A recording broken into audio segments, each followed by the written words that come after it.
The Sedgwick County Republican Party says it's not supporting a proposed 1% sales tax vote.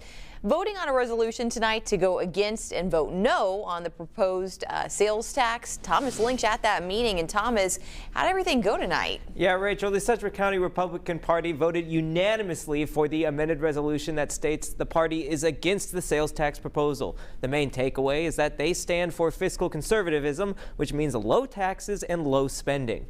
The Republican Party originally intended to have a representative with Wichita Forward in attendance to answer questions, but they were unable to make that event.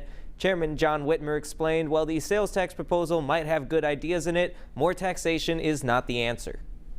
Our issue isn't really with, with the City Council necessarily. It's more with Wichita Forward and showing, that we support some of the ideas necessarily, but not the process, and certainly not with the way they've kind of rammed this through. Again, that special election is on March 3rd, but early voting does begin next week on February 17th.